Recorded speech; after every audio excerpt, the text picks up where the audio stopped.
بسم اللہ الرحمن الرحیم۔ دوستو، یہ واٹس ایپ پہ گفتگو ہوئی ہے بدعت کے موضوع پر ایک وہابی مولوی سے، ٹھیک ہے۔ یہ گروپ بنایا گیا تھا، یہ اوپر والے صاحب جو ہیں گروپ بنانے والے عدنان جو ہیں، اور یہ دیکھیے محمد صدیق رضا، یہ اس کے اندر تھا۔ یہ بہت بڑا اہل حدیثوں کا مولوی ہے، سعودیہ کے اندر ہوتا ہے۔ یہ اس کے ساتھی ہے، ایک یہ اس کا ساتھی گروپ کے اندر تھا، ٹھیک ہے۔ تو یہ وہابی مولوی سعودیہ کے اندر ہوتا ہے، اور توصیف رحمان کا یہ خاص یہ اس کا بندہ ہے۔ تو یہ بات ہوئی واٹس ایپ پہ، چلی بات۔ ہمارا مطالبہ یہ تھا کہ بدعت کی تعریف جو ہے، یہ بدعت کی تعریف کرو، پھر اس پہ اپنی دلیل پیش کرو۔ یہ دیکھیں۔ السلام علیکم ورحمۃ اللہ وبرکاتہ۔ جی، پہلا سوال یہ ہے کہ آپ لوگوں کے نزدیک بدعت کی تعریف کیا ہے، اور اس تعریف کو قرآن پاک یا حدیث پاک سے واضح الفاظ میں صراحت کے ساتھ یعنی دکھائیں۔ یہی پہلا سوال ہے، یہی بنیادی سوال ہے، اسی پہ سب سوالات کا انحصار ہوگا، ٹھیک ہے۔ تو اس طرح ہم یہ دیکھیں اب وہابی مولوی نے کیا تعریف کی ہے۔ دیکھیے، میرے اتنے اصرار کر رہے ہیں تو سنیے۔ ہمارے نزدیک بدعت وہ ہے کہ جو رسول نبی مکرم صلی اللہ تعالی علیہ وسلم اور صحابہ کرام سے ثابت نہ ہو اور اس کا تعلق دین سے ہو۔ دیکھا، سن لیا ہے، جو صحابہ سے ثابت نہ اور رسول اللہ ثابت نہ۔ جب کہ مولوی صاحب نے، جب ہم نے بار بار مطالبہ کیا کہ اپنی بدعت کی تعریف ثابت کرو، صحابہ کا ذکر کیوں کیا، دین جب رسول اللہ پہ مکمل ہوا تو صحابہ کا ذکر کیوں کیا، تو کہتے ہیں امر زائد ہے، ویسے ہم نے اس کا ذکر کر دیا۔ ہم نے جو بدعت کی تعریف کی وہ بھی سن لیں۔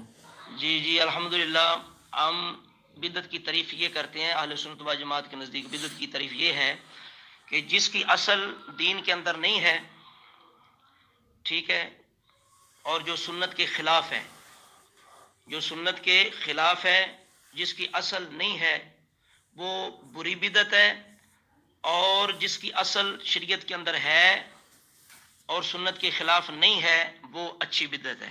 یہ ہماری تعریف تھی بدعت کی۔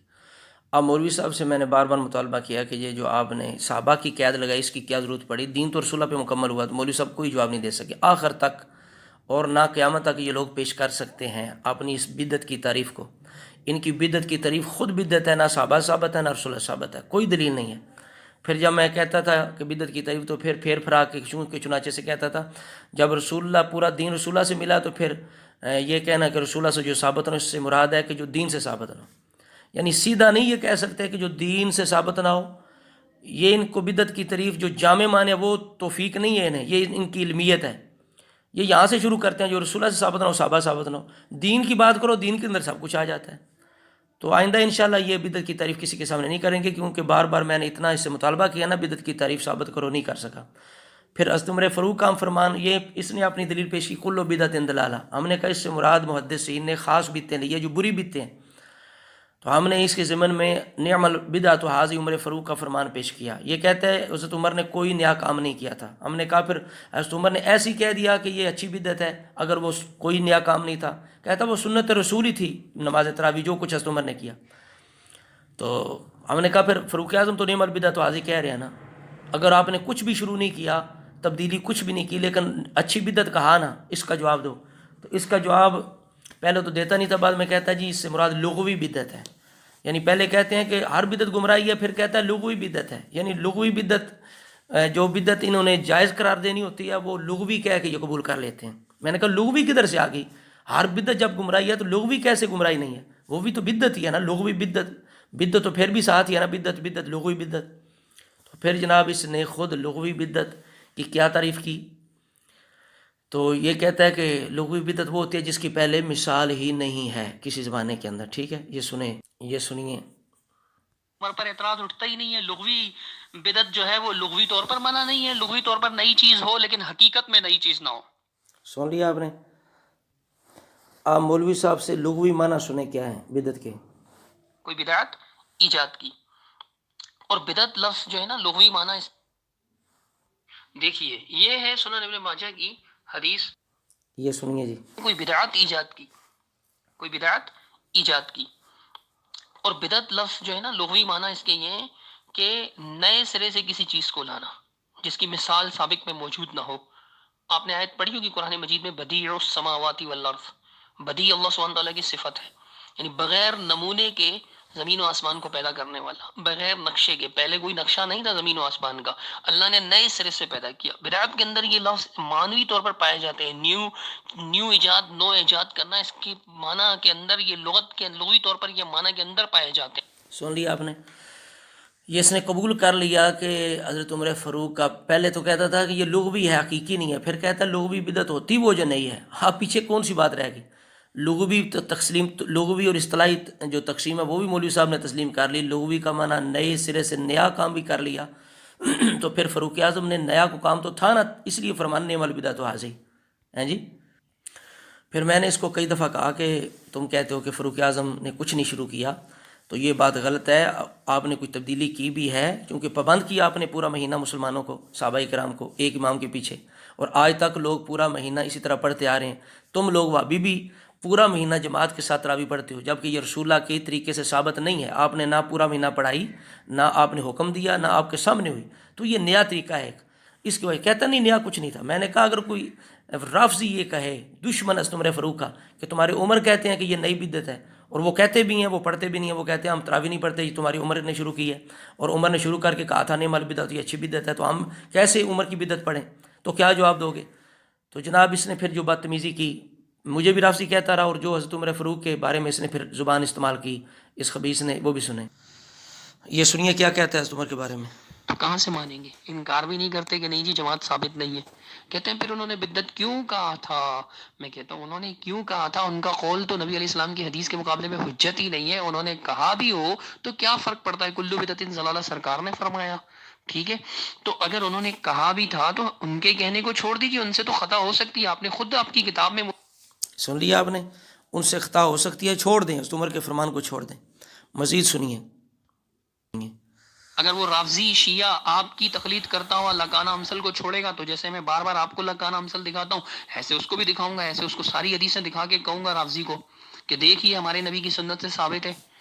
لہٰذا یہ بدعت نہیں ہے. حقیقت کے اعتبار سے حضرت عمر نے کوئی بدعت نہیں کیا. اب وہ یہ اعتراض کرے گا پھر حضرت عمر نے ایسا کیوں کہا، تو ہم کہیں گے کوئی بات نہیں جی، اہل السنہ والجماعہ کا ہمیشہ سے اس بات پہ اتفاق رہا ہے کہ معصوم صرف نبی ہے.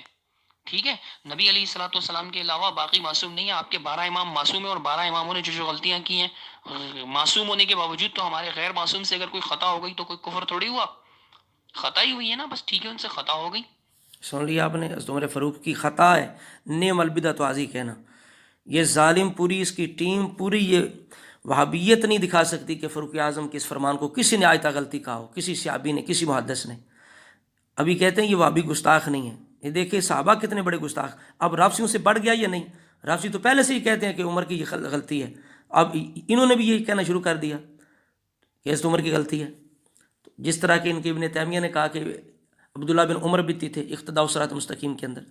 ان کے جونا گڑھی اور عبداللہ روپڑی نے، یعنی فتاوی الحدیث کے اندر عبداللہ روپڑی لکھتا ہے کہ جونا گڑھی جو ہے وہ اذان، اس اذان یعنی جمعہ کی اذان کو بدعت کہتا تھا. آگے پھر وہ کہتا ہے کہ جونا گڑھی کہتا ہے کہ مسجد کے اندر 2 اذانیں آج کل بدعت ہیں.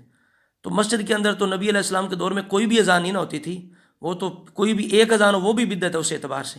لیکن جونا گڑھی نے عثمان غنی کی پہلی اذان کی وجہ سے کہا کہ یہ اذانیں 2 بدعت، یعنی وہ اذان جو مسجد کے اندر وہ بدعت ہے. سمجھ آ رہی؟ پیچھے چونکہ عبداللہ روپڑی اذان جمعہ جو ہے، پہلی اذان جو جمعہ کی عثمان غنی نے شروع کی، اس پہ بات کر رہے ہیں.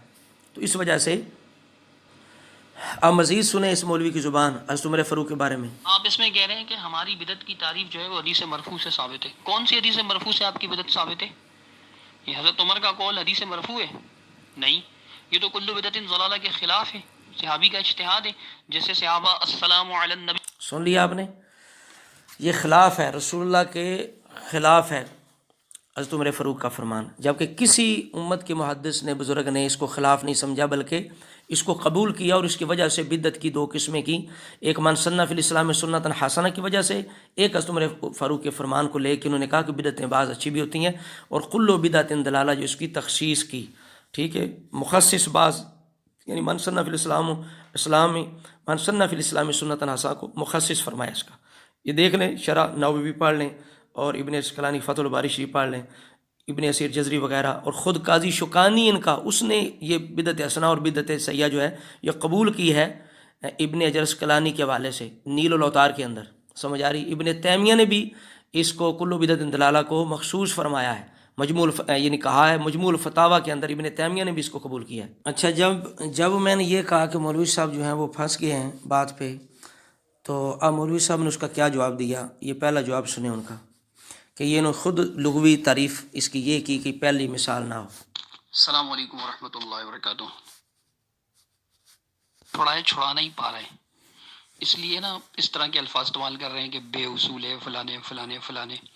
بدیع السماوات جو میں نے آیت پڑھی تھی وہ اللہ سبحانہ تعالیٰ کے بارے میں کہی تھی۔ اللہ کے جو اوصاف ہیں وہاں اگر لغوی معنی ہے تو وہاں حقیقی معنی بھی پائے جاتے ہیں، چونکہ واقعی زمین و آسمان پہلے نہیں تھی، اللہ تعالیٰ نے پیدا کیا تھا، لیکن یہاں لغوی معنی محض لغت کے طور پر ہے، حقیقت کے اعتبار سے قطعاً نہیں ہے۔ بعض لغت کے اعتبار سے ہے۔ اب اس نے لغوی معنی کہہ کے، لغوی بدعت کہہ کے قبول کر لیا، پھر کل لغوی وہ بدعت ہوتی ہے جو جس کی پہلے مثال نہیں ہوتی، تو پھر کہتا ہے بعض لغوی معنی کے اعتبار سے۔ سمجھ آ رہی؟ تو اس طرح کر کے یہ مولوی صاحب پھڑپڑاتے رہے، اور مجھے کہتے ہیں پھڑپڑاتا رہا، اور آخر میں جب ہم نے جناب مرفوع حدیث پیش کی، من سنہ فی الاسلام سنۃ حسنہ، بالکل صاف ہے، سنہ کا معنی ایجاد ہے، بخاری کے اندر بھی حدیثیں ہیں سنہ۔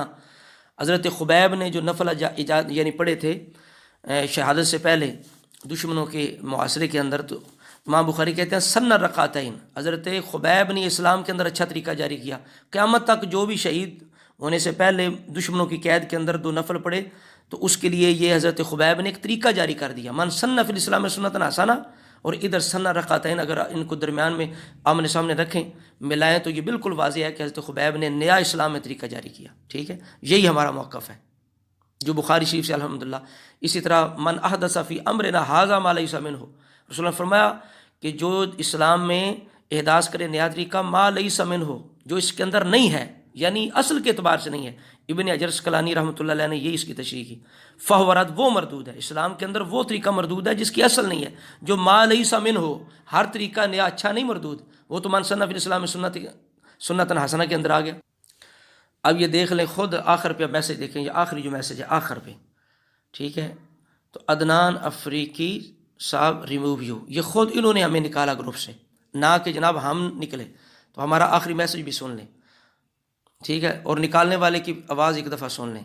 یہ دیکھیں، یہ خود اس نے کہا کہ ہم نے کیوں نکالا۔ السلام علیکم مزمل بھائی، میں نے سب کو یہ گروپ ہی ختم کر دیا سر، یہ میں نے گروپ ہی ختم۔ سن لیا آپ نے؟ وہ کہتا ہے کہ میں نے گروپ ختم کر دیا، تو ہمارا آخری میسج سن لیں۔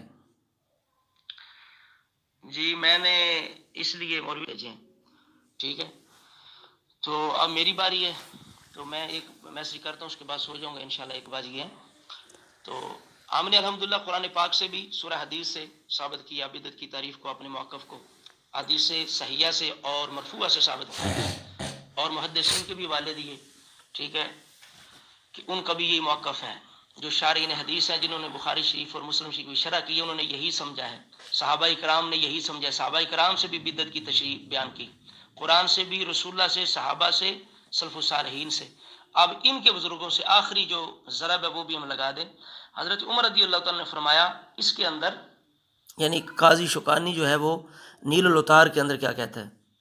یہ لکھتے ہیں کہ حضرت عمر نے جو فرمایا کہ یہ اچھی بدعت ہے، حافظ ابن حجر اسقلانی نے فتح الباری میں کہا کہ بدعت اصل میں اس نئے کام کو کہتے ہیں جس کی پہلے کوئی مثال نہ ہو، اور شریعت میں، یعنی لغوی طور پہ شریعت میں اس نئے کام کو کہتے ہیں جو سنت کے مقابل ہو، جو سنت کے مقابل، یہ کہتے ہیں سنت کے مقابل دکھائیں۔ ہم نے کہا تھا نا سنت کے مقابل، جو یعنی دین کے مقابل کوئی چیز ہے وہ بدعت ہوتی ہے جس کی اصل نہ ہو۔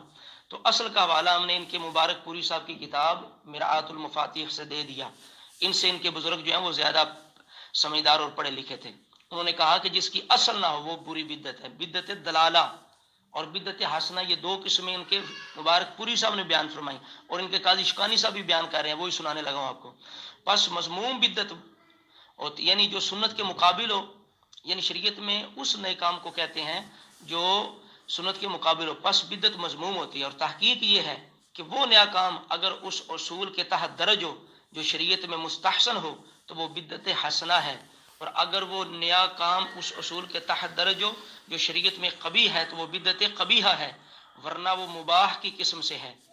اور بدعت 5 احکام کی طرف منقسم ہوتی ہے، یہ دیکھ لو، انہوں نے 5 قسمیں بدعت کی کر دی۔ یہ 2 کو رو رہے تھے تو قاضی شکانی صاحب نے 5 بھی قبول کر لیں، اور بدعت قبیحہ، بدعت حسنہ کو بھی قبول کر لیا۔ یہ کل بدعت دلالہ کی سمجھ آپ کے شوکانی صاحب کو تو نہیں آئی، صحابہ کرام کو تو نہیں آئی، انہوں نے تو تخصیص کی اس کی، یہ نہیں کہ وہ انہوں نے جھٹلایا الیاذ باللہ، آپ جو مطلب لیتے ہیں نا کہ یہ موقوف ہے چھوڑ دو، کیوں چھوڑیں؟ اب اس وابی نے بڑی جناب باتیں بنائیں، اس کو نووی نہیں آتا، یہ ناووی نہیں آتا، یہ نووی کہتا ہے، حالانکہ یہ خود قرآن کو بگاڑنے والی قوم ہے۔ یہاں کے وابی ولا ضالین پڑھتے ہیں اور سعودیہ والے وابی ولا ضالین پڑھتے ہیں۔ اب بتاؤ تم میں سے کون قرآن صحیح پڑھتا ہے؟ پھر کل و بدعت دلالہ بار بار پڑھتے ہیں، خود نئی نئی بدعتیں ایجاد کرتے ہیں۔ میں نے کہا واٹس ایپ پہ مناظرہ کر رہے ہو، میرے ساتھ گفتگو کر رہے ہو، اس کو صحابہ ثابت کرو، رسولہ ثابت کرو، کیا یہ دین نہیں ہے؟ تمہاری تعریف تو یہ ہے نا جو رسول اللہ سے صحابہ سے دین کے بارے میں ثابت نہ ہو، تو واٹس ایپ پہ گفتگو کرنا دین کے لیے ثابت ہے؟ اس کا مولوی صاحب کوئی جواب نہیں دے۔